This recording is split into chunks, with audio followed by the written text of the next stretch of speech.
My channel. আশা করছি তোমরা যেখান থেকে ভিডিওটা দেখছো সকলেই বেশ ভালো আছো।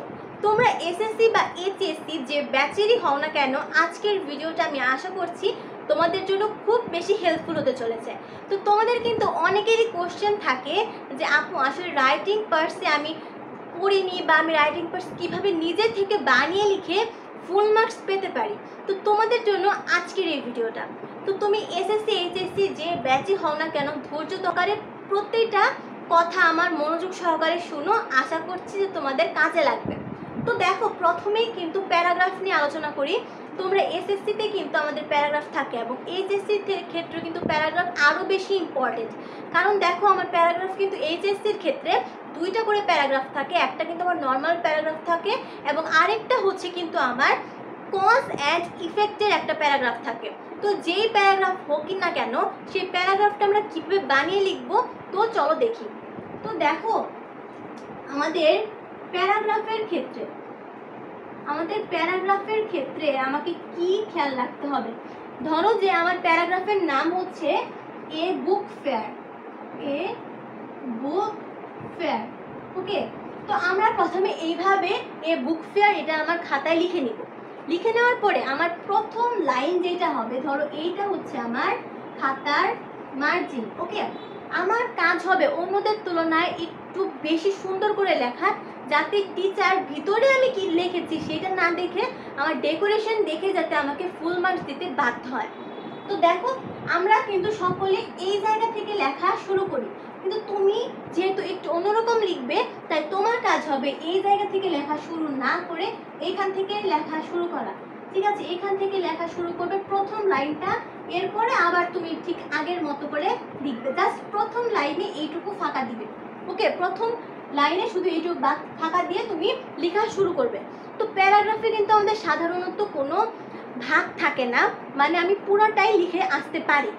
তো প্যারাগ্রাফের যে প্রথম লাইন, এটা হচ্ছে আমার মোস্ট ইম্পর্টেন্ট লাইন। এই একটা লাইন পড়েই কিন্তু টিচার বুঝে যায় যে তোমার কোন জিনিসটার সমস্যা, তোমার গ্রামারের প্রবলেম বা তোমার লেখার ধরন কতটা সুন্দর। তো এই ক্ষেত্রে তোমার কাজ হবে যে যত সুন্দর একটা ওয়ার্ড ইউজ করা, যত সুন্দর ভাষা ব্যবহার করে এই প্রথম লাইনটা লেখা। তুমি ভিতরে কি লিখলে না লিখলে সেটা পরের বিষয়, কিন্তু তুমি প্রথম লাইনটা সবচেয়ে সুন্দর করে লিখবে। ধরো এই বুক ফেয়ার তোমার লিখতে হবে প্যারাগ্রাফ। তো তুমি এই বুক ফেয়ারটা আসলে মূলত কি, এটার সংজ্ঞাটা কি, হোয়াট ইজ বুক ফেয়ার, সেই সংজ্ঞাটা তুমি প্রথম লাইনে দেখে যাবে, মানে লিখবে, ঠিক আছে। এরপরে তুমি মাঝখানে আরেকটা লাইন ইম্পর্টেন্ট তুমি লিখবে, দুইটা লাইন, এরপরে তুমি তোমার মতো লিখে যাবে। এরপরে দেখো, আমার এই পৃষ্ঠা যখন শেষ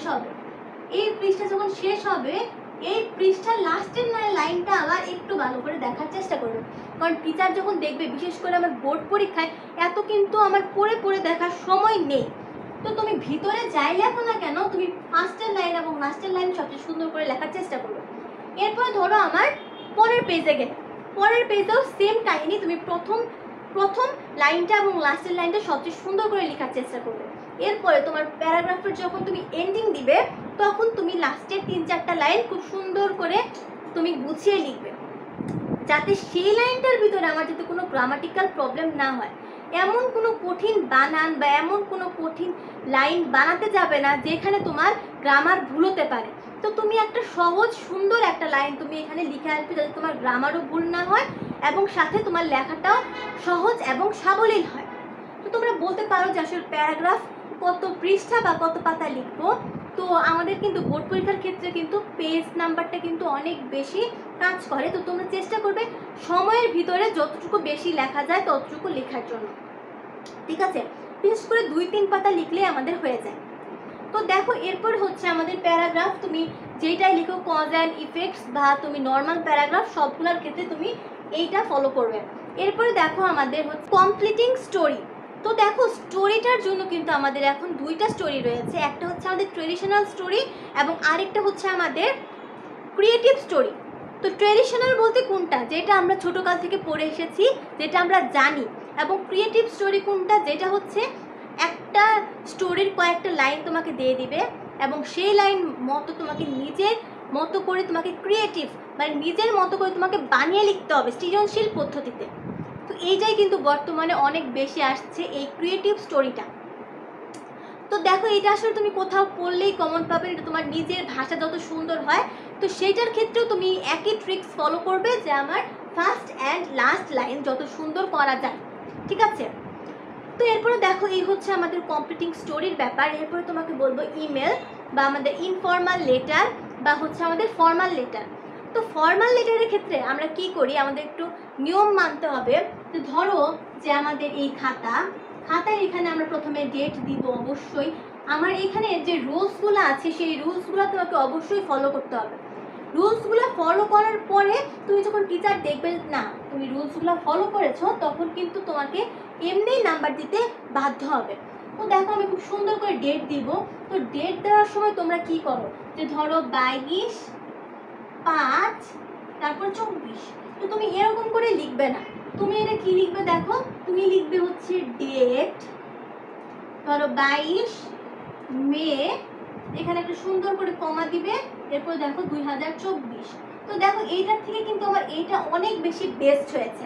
তো ডেট দেওয়ার পরে কি লিখে আমরা ধরো যে প্রিন্সিপালের কাছে লিখছি, তো দা প্রিন্সিপাল। তো এইখানে এই প্রিন্সিপাল বানানের পিটা তোমরা অনেকে ছোট হাতের দাও, তো এর জন্য কিন্তু টিচার তোমাকে নাম্বার কাটে। তো এর জন্য তোমাকে এখানে কিন্তু এই পিটা কিন্তু বড় হাতের দিতে হবে, ঠিক আছে, পিটা বড় হাতে দিতে হবে। এরপরে দেখো তুমি তোমার স্কুল বা কলেজের নাম লিখবে। তো এই ক্ষেত্রে দেখো ডেট দেওয়ার পরে আমি একটু স্পেস দিব, দ্য প্রিন্সিপাল লেখার পরে আমি আরেকটু স্পেস দিব, স্পেস দিয়ে আমি এখান থেকে আমার স্কুলের নাম লিখবো, ধরো গভর্নমেন্ট ... এটা আমার স্কুলের নাম। স্কুলের নাম লেখার পরে আমি আরেকটু স্পেস দিয়ে সাবজেক্ট লিখবো, ঠিক আছে। সাবজেক্ট লিখে মানে বেশি স্পেস না, অল্প, জাস্ট 1 আঙুল পরিমাণ আমার স্পেস দিলেই হবে। তুমি দেখো তোমার বইয়ের খুলে দেখো যে আসলে কিভাবে লিখে, ওরা কিন্তু খুব সুন্দর করে এভাবে স্পেস দেয়। তো স্পেসগুলো দিলে তোমার ফরম্যাটটা খুব সুন্দর অ্যাকুরেট হয়।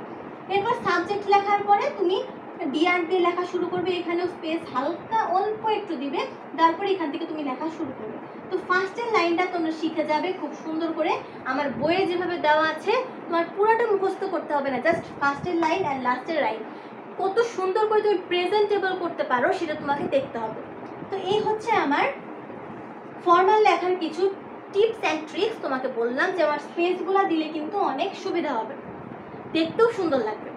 তো দেখো তোমরা যারা এসএসসিতে পড়ো তাদের জন্য কিন্তু এখানে একটা কিন্তু দেখো আমার একটা পৃষ্ঠায় কিন্তু ফর্মাল লেটার বা এটা শেষ করতে হয়। কিন্তু তোমরা যারা এইচএসসি কোনো ব্যাচে রয়েছো তোমাদের কিন্তু এখন তোমরা যথেষ্ট বড় হয়েছো, তোমাদের কিন্তু এই 1 পৃষ্ঠায় শেষ করার এখন বয়স নেই, এই ধারণা তোমরা বদলাও। তোমাদেরকে অবশ্যই 2টা পৃষ্ঠা পর্যন্ত যেতে হবে, তা না হলে কিন্তু তোমরা ফুল মার্কস পাবে না।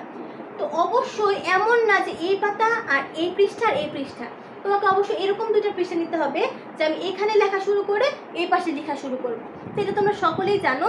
তো তোমরা যারা এইচএসসি লেভেলের আছো তারা অবশ্যই ফর্মাল লেটার হলেও তোমরা 2টা পৃষ্ঠা যাওয়ার চেষ্টা করবে। তো সেরকম আমার ইমেল বা ইনফর্মাল লেটারের ক্ষেত্রেও আমার যে রুলসগুলো আছে সেই রুলসগুলো ফলো করতে হবে।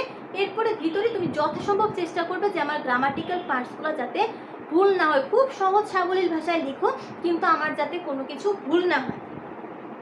এবং তোমার প্যারাগ্রাফ, কম্পোজিশন, স্টোরি সকল কিছুর ক্ষেত্রে পৃষ্ঠাটা ম্যাটার করে, যে তুমি কতগুলা পৃষ্ঠা লিখলে, বিশেষ করে বোর্ড পরীক্ষার ক্ষেত্রে এটা কিন্তু বেশি দেখে। তো দেখো যে তাহলে এবং লেখাটা হাতের লেখা সুন্দর হওয়া লাগবে, তাহলে কিন্তু তুমি নাম্বার বেশি পাবে, এটা তোমার ক্ষেত্রে কিন্তু প্লাস পয়েন্ট হয়ে দাঁড়াবে।